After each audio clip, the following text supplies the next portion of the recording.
I mean, you might decide that internet campaign doesn't work at all for you. There are lots of reasons why it doesn't work. But the one reason it might work is, there's a simple example. Suppose you want to go for a movie, you just go and buy a ticket and you go for the movie. You and your pal wants to go for a movie. Now there's a little more negotiation, which movie, what show, which movie theatre, how much are you going to spend. 5 people, it gets dodgy. 50 people is impossible. You'll never go for a movie, right? So using that sort of formula, now with the internet is great because typically if you want to organize a dharna, you and your 10 faithful activist friends will come.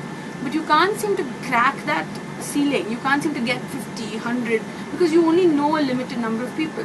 Now, if on Facebook you post something saying, I'm doing this, okay? And my Join friend in and if I you want to. Join in if you want to.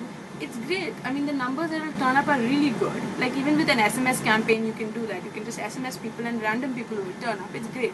Why do people turn up? Because increasingly a lot of people feel, I think, this sense of I need to do something, and that's public appearance on a street corner. That kind of thing is glamorous. It is. So are you saying that activism has suddenly become cool? A certain kind. We call the Mombatti activism. The Mombatti activism is very cool. Okay, so it's glamorous. People And like earlier I it. said to you that India has more of a history of protest and disobedience and coming out and taking a stand, and you said that's not really true.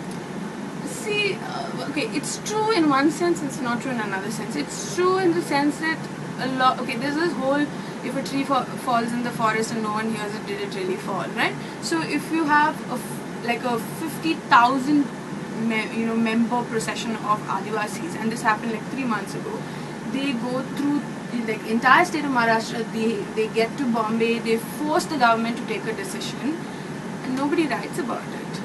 So you never hear about it, right? So then that sort of disobedience, the Adivasi or the subaltern disobedience, there is a lot of it in India, but you hardly get to hear about it, and the costs are much higher.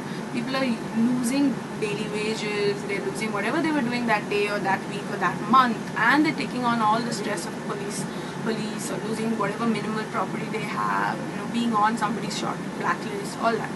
And then there's this Mombatti activism, which is, I'm not saying we shouldn't do it. I would be really wrong, because we've almost reached a stage in India where you say, hey, people should have protests only if there are no traffic jams and things like that. It's really annoying. But